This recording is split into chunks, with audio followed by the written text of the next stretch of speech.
Steve Bowers welcoming you to Dialogue here at EPlusTV6 and a conversation with Ray Van Neste, who is the professor of biblical studies at Union University. It's always good to see you. Thanks. Good Thanks to for having me here. have you here. We're here to talk about the Reformation, and we are in 2017 as we do this program, and it is the 500th anniversary of the Protestant Reformation in the sense that it was 500 years ago that Martin Luther, did he really nail the theses on the door, or is that? There's some debate about that, so we're not sure. But that's the setting, that 95 theses for discussion were nailed to the door of the chapel at Wittenberg, Germany, and a monk, thanks to the printing press, I guess a lot of other things, shook the world. That's exactly right. And eventually led to a split in the church at that time and the beginning of what we now call the Reformation. So 500 years later, an event held at Union to try to put context on this, or because you came up with a multi-day event in this anniversary year. Yes. We want to do various things with this, and we want it to be educational and inspirational. And one of the key things is just to let people know that there was this event 500 years ago that has shaped our world today. No matter who you are, here in Jackson, the rest of the world we know has been impacted by that broad event, which we mark as starting with Martin Luther coming up with these theses, because it impacts politics, education, art, science, and so we want to pursue those things, thinking about how it shaped our world so that we can understand our own world better and think about where we're going in the future. Okay. Union designed a multifaceted event to this. I'm preaching some presentations and, That's right. and opportunity for reflection. So you hope then for people to see a broad context from this, or? That's right, that's right. So we've got a conference on March 9 to 11, which will have lectures, we'll have theater, a couple of concerts, an art exhibit, a Bible exhibit. So we want to, some of those presentations will deal with those different aspects to give us that broad context. And then we're starting a day ahead of that on March 8th. We'll have a full day of preaching. Okay. People talk about the 5 solas of the Reformation, these key themes of the Reformation. So we're going to have someone preach on each one of those. Okay. And then a major thing in the Reformation was that it led to us having the Bible in the language of the common people all over Europe, including English for us. So on March 6th and 7th and 13th and 14th, therefore bookending the whole event, we're going to have a scripture reading marathon, where we'll start at Genesis and publicly read all the way through Revelation. I think it's difficult, and one thing is in the context of this, for us to realize, I mean, we have Bibles all over the place. I go to a hotel and there's still Gideon Bibles on occasion. Now, not as much as there used to be, but they're still there. I mean, and you have 4 or 5 in your house, if many people do, or multiple, whatever, and accent, and go to the bookstore, anywhere in the or digital. Yes, right. I mean, it's just you carry it around and somebody will read it to you in your car. It is difficult to comprehend a world in which that didn't exist for us. Right. You know, and certainly, and that it was not in language. And I think probably in the feeling of the church through many years, communion is the contact point, right? The Eucharist is the contact point for people. That it was not needed and maybe dangerous to have this, I mean, because you kill the people that are making efforts to translate it.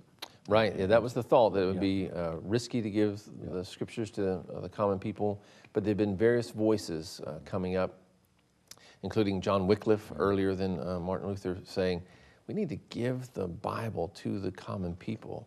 And next thing you know, they'll want to vote.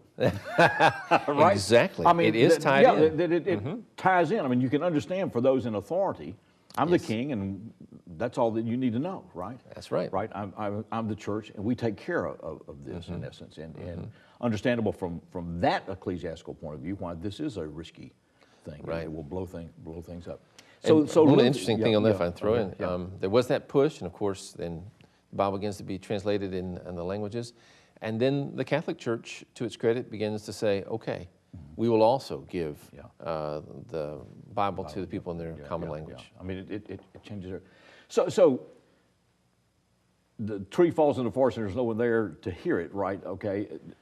So what made Luther work in many senses was the convergence of everything, including printing accessibility and all that, or he would have been a voice crying in the wilderness, so to speak. That's right. I mean, he's a monk. He's a monk. That's right. And he's in, sometimes if people know about Martin Luther, they may think he was in the center place of all this great activity.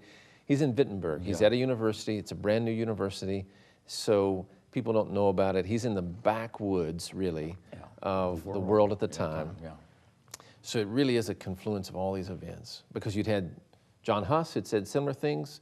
He got burned at the stake, and not many people knew about him. Wycliffe had tried something similar, and didn't go very far. But everything lined up. The printing press is there.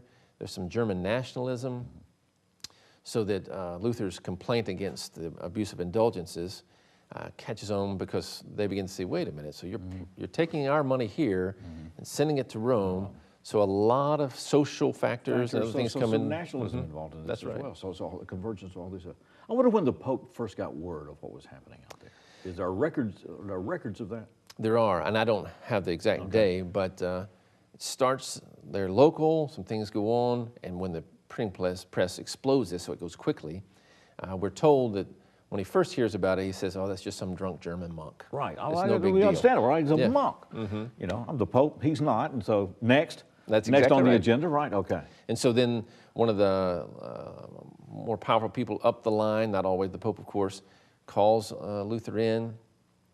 And it appears that the idea was bring in this lowly monk, Right. show the power of the office, he'll bend, and it's over. Kind of like the apostles in Acts, right? When it's like, y'all just go home. You've healed this guy, okay. Just be quiet. Right. Don't say anything else. Don't just say anything else. That's right. No harm done. Let's go on about this, right? That's right. Okay. And he didn't go for He it. couldn't go. Okay. And that begins to As escalate. they were, he was compelled to speak then. That's right. He had to be, I can't hush. Okay, wow. So it starts in that 500 years. How quickly then did it spread? And you can answer that in some different ways. The thought and the discussion spreads very rapidly, and especially for the time, people talk about it being amazing. So it's tavern talk and everything else then? It is. Okay. And that's not what he was after, apparently, because he posts this in Latin. Okay. So he's anticipating just an academic debate. Okay. And it all appears that at first, Luther is thinking, if the Pope would know what these people are doing, he wouldn't like it, and he'd put it into it. So his thing was that he would end this if he realized what was happening out there. Right. So But then with the printing press, it gets translated, and all of a sudden, it is a sensation at the popular level. Okay. So it's a Twitter that goes Exactly. worldwide, right? It's the first viral thing, I guess. Okay, the 95 Theses. That's And right. he wrote them in Latin. I didn't realize it. That's right. So they were in Latin. Okay. And the way what he did was the typical way to say, hey, I want to have an academic debate. Okay. But once it gets translated and moved around, all of a sudden it becomes this popular thing. So he saw it as a campus enterprise then, a campus discussion. Right. In essence. Okay. Well, Right. You know, the professor is with us, Ray Van Neste is with us, and we are talking about the Reformation, the 500th year, this year of our Lord 2017, and we'll continue this conversation. This is Dialogue at EPlusTV 6.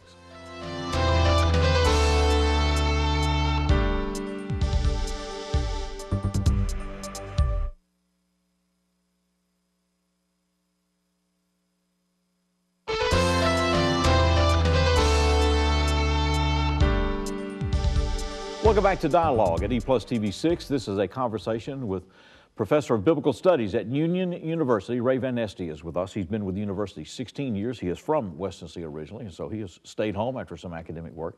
We're talking about the Reformation. In 2017, it's the 500th anniversary of what is now termed the Protestant Reformation, and Luther putting the theses up for discussion on the door at the chapel of Wittenberg, and from there it went worldwide. It was our first viral explosion out there, I guess. Something like that. It's something like that, so it spreads. So the reaction then from both sides, what is Luther's reaction when he begins to sense that this has moved quickly beyond an academic discussion and this starts taking on many other forms?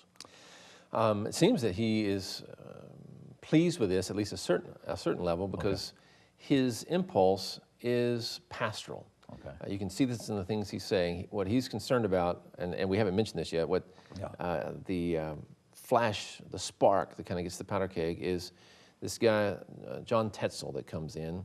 He's selling indulgences. Okay. They set up some extra indulgences to get money to build the big basilica. Okay. But he's coming in, he's being very He's abusive an ultimate about marketer, right? it. He is. Okay. Yeah, If you give me money, what happens? That's right. Okay. The phrase was, as soon as the coin in the coffer rings, a soul from purgatory springs. Okay. And so he's the forerunner of these people taking advantage of folks and milking their money out of them using religion. Okay. So Luther sees this. he's shepherding a group of people, and he's bothered. Hey, you are deceiving these people, and you're harming them. Okay. So he's wanting the good of the common person. So he saw it as an abuse. Okay. That's right. Did the church consider it an effective fundraiser? Was he reinforced by the church, Tetzel, or was he kind of out there on his own? I think they certainly saw it as an effective fundraiser because it was effective. Well, I mean, you know, if you have an institution to run, be it a college or whatever, right? Somebody wants to give you $1 million, like, come on in, and we'll talk about that later. Can I name a building for you? I mean, okay, but some institutionally, then it had value. Right, but there were folks who said, hey, what he's doing is too much. Too much, okay. So Luther got some pushback, okay, or obtained some pushback on Tetzel, okay, but they didn't repudiate. Okay, and so that starts setting up the context. Personally in Luther's life, okay, insights about faith, had that already occurred in his life? That what was he working through personally in his own spiritual life? Yeah, that's a great question. Scholars still debate exactly where some of the things dawned on Luther. Okay. Because we're having to draw from his own writings. But in this era, this time, he's not yet come to the fullness of his understanding of the key doctrine, justification by faith. And you can see that even the theses don't represent the full-blown theology of Martin Luther. Okay. But he's been coming along. He's really wrestled with realizing he's sinful. All right. And how can I be made right with a holy God? And he's given all these exercises, do these things, but just none of it's really working. Okay. And somewhere in there, he mentions this experience when he's reading the scriptures, which again, not everybody got to do. Right. He's had all these questions, and so he's studying this. and he's wearing his supervisors out. Okay. In fact, one of them says to him one time, Brother Martin, go away. He's at confession. Right. Go away until you have some big sin to confess. So don't come to me every day with this impure thought stuff, okay? So he's had enough questions. They decide, what do you do with somebody that many questions? Because he's perpetually then at confessional. Then I mean, he's wrestling with it. Right. Okay. So they said, well, he's got so many questions. Let's make him a Bible professor. Okay. And then in reading it, it's when in the book of Romans, okay, he realizes, wait a minute, the righteousness of God does not simply mean God's righteousness by which he's angry at me for my sin. That's what he's thinking. But he realizes in Romans that the righteousness of God is then given to those who believe. And that's the breakthrough where he understands that we're saved not by works, not by rituals, but by trusting the completed work of Christ. That becomes, so he sees it then, comes to see this as an individual experience in a kind of a collective world. That's right. Okay. All right. Because we still wrestle with, what is gospel and law and the mix-up, because that's right. The New Testament is full of things that you should, behavior that should be there, right? And yet we also say, well, that's not going to save me. That it's what God has done, right? It's not. But how to apply that? We all have lined up on different sides and still wrestle with that today. We do. With what is law, what is grace, and what is gospel. I read this one statement recently that said, that gospel is good news, and there's no law in good news, right? Okay. There's no ought. It's there. It's what God has done. But then the behavior accordingly. When did he share those insights with others? Did he start talking about this? He did. He began teaching some of this in his classes. Okay. And so we have some of his lecture notes. And this, in one way, is what makes him dangerous from the outside, that he's not just raised the questions, but he's teaching his classes and he begins to publish. Because the reaction of the church was, I mean, you would think that individual piety and a feeling of being saved would be a good thing. We see that as a good thing. Right. But then it's also counter to that collective experience to a certain extent, I guess, right? In some ways. And he begins to push against some of the official teaching. Okay. That, for example, you could purchase these indulgences and they would get you time off in purgatory. All right, so I'm in control of that because apostolic succession, right? I have the power to do that. Mm-hmm. I say so. Mm-hmm. Okay, and Luther goes, no. Right. Wow. And that's what leads to the dramatic moment at Worms, where he's already been called in by one official, sort of semi-private meeting where he says, no, I've got to do this. But then comes the big deal when he appears before the imperial diet, which for us sounds like losing weight, but it's an official congress. And it's there, some of his friends tell him, don't go. We know when this happens before, they tell you have safe travel, you get there and they kill you. But he goes anyway. And that's where he thinks he's going to get an opportunity to explain himself. But they just say, here are your books. will you repudiate them? Okay. And sometimes all we know is his bold answer, but the first thing he says is, give me a day to think about it. Okay. So it's a big dramatic pause. Okay. And because, again, we might see that and go, oh, come on, speak up. But this is all the assembled power of the day. Yeah, right. And he is this simple monk pastor. Well, he comes back the next day, and they're asking, okay, you repudiate all this, all will be well. And that's when he says, my conscience is held captive to the word of God. Okay. You know, here I stand. Because there would be pressure, like right, even with Galileo and others from the science side, that the devil may be deceiving you, right? I mean, there are all kinds of things, angles that we don't think about now. That you may be looking through this telescope, but you may not be seeing what's out there. You may be seeing something that's just all kind of, especially against the ecclesiastical authority, right? Exactly. So he asked for a day to think about this, yes. search his heart, I guess, and then comes back. Okay. We'll follow up on what happens, and then the other thing with the Reformation and talking about it is that it has consequences not only in faith, but in politics and social structure, that a whole new world is about to begin in Europe that will lead to us, I guess, in the United States and everything else. I mean, it's a fascinating thing. It's the 500th anniversary of the Reformation in the year of our Lord 2017. Biblical professors, the biblical professors from Union University, one of those in studies, biblical studies, Ray Van Neste is with us. We'll continue this dialogue here at EPlusTV 6.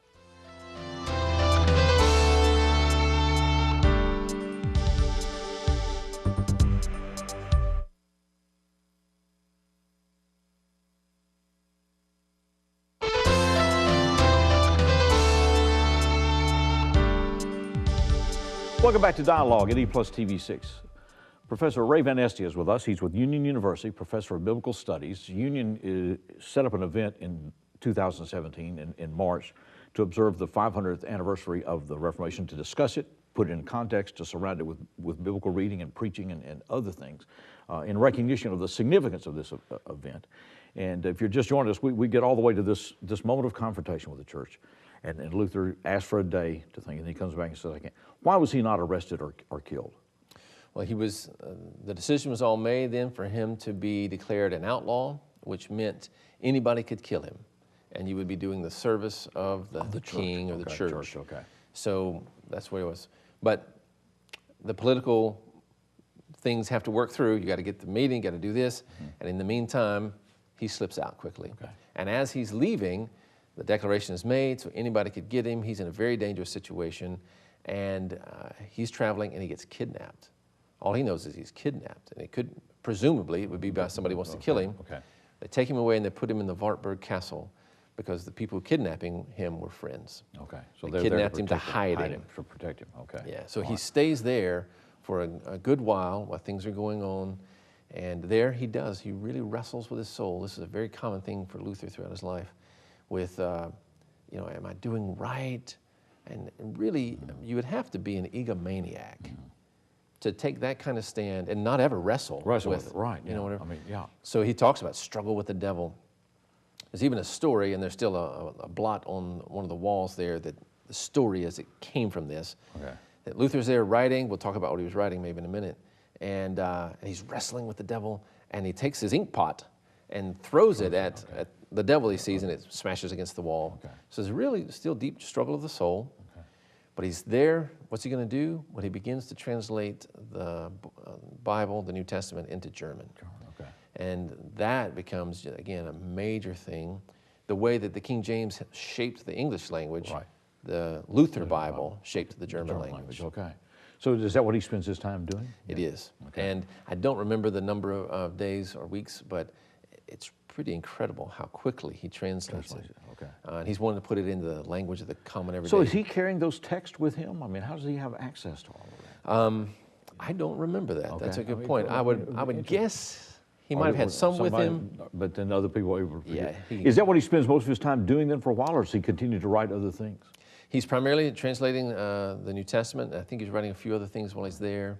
And then he begins to get word that things in Wittenberg aren't going real well, that people who were in charge when he was gone, things are getting kind of crazy. Okay. So he comes out of hiding to try to bring some stability there and ends up staying there. But for the rest of his life, there's, as we would say it, a price on his head. Okay. He lives that way the rest of his life. Okay. What age is he when he's doing this? I don't remember the exact age at the time. All right, so when does the final break with the church come? When he is expelled from the church, right? Excommunicated. It's not long after that there becomes this official statement that Luther is banned and that he's excommunicated. There are a couple of these things, and one of them is this official statement again that says all Luther's books must be burned. Okay. So Luther's back in Wittenberg. He has, as often happens, the people around him are very excited about him and very supportive of him. So Luther's a bold man always through there. So the statement comes, you must burn all Luther's books. So he gathers people together, has a big bonfire, and burns the statement itself. This is what we'll do. Okay. So, I mean, he's a colorful character all the way along. It's like William Lloyd Garrison writing the abolition, burning the Constitution of the United States. Right. Well, how are we going to fire people up? All right, so he does this. All right, then, when does a new church form then in Germany, an actual structured church that we would now call the Lutheran church? Right. I'm not sure what, it was just the church in Germany, I guess, as far as Luther was concerned, right? Yes, and really called an evangelical church, which now that word has a particular meaning, but the gospel is what it means. So that's what Luther's doing. He doesn't set out to start a new church. Right. He really is wanting to purify, to reform the church he's in. Right.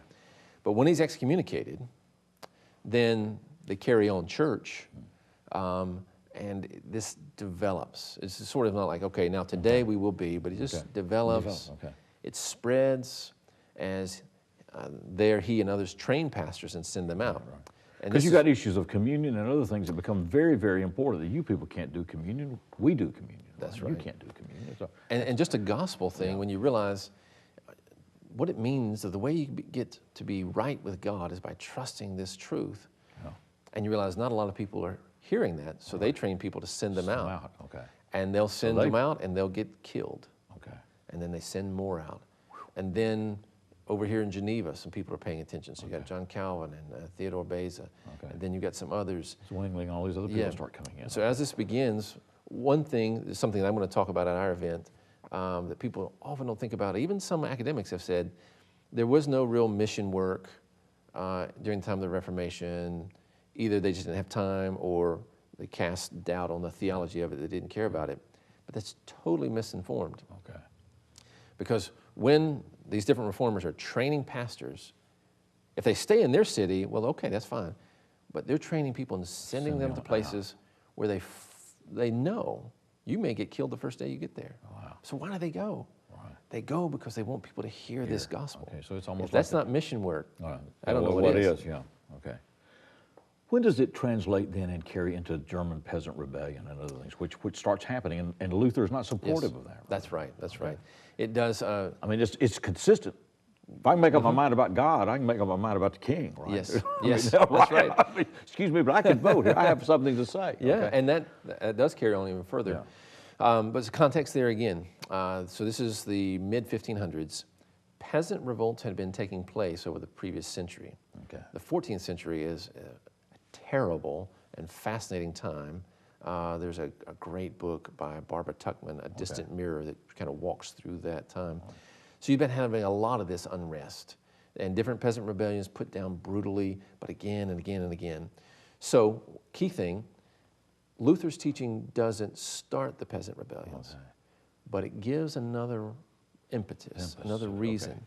And that's much more feeling of I have a right to do this. And so before it's, eventually you press people long enough, they're going to push back. Now you get some other ideas in it, and it's a tough thing for Luther because he wants these ideas to spread, but it's like anything. If you're teaching something, some people are going to take something and run kind of radical with it. And how do you negotiate that? I've opened the bottle here, right? The bottle of ammonia, and it's going to spread a lot more than I thought. Wow, fascinating stuff. So much of what we feel just inherently in this country, that we have a right to life, liberty, whatever, because in reading about King Henry, it was one thing, I could say I wouldn't be a big, I think what I'm going to do in England, I'm going to appoint the bishops. I may have other motives, but because the liturgy doesn't change, but I have a right to do this. I'm the king in England. You can appoint the bishops in France and other places, but here I'll do it. It's fascinating stuff. It is fascinating. And a context on our times, and thanks for doing this. I appreciate the opportunity to talk with you. Ray Van Neste is Professor of Biblical Studies at Union University. There'll be events and themes all through the year 2017 to mark the 500th anniversary of the Reformation, but it is context for all of us, because without it, we would not be here, not in the form we are. Exactly right. And on both sides of this, because it led to changes within the Roman Catholic Church itself, and acknowledgement, I think, in many cases of difficulties. And so many of the doctrines and positions of the church, all affected by one man in Wittenberg, Germany, 500 years ago. Exactly right. Amazing. Thanks for being with us, and I appreciate the professor being with us, and thank you for being with us. Stay with us here at EPlusTV 6. This is the place where the dialogue continues.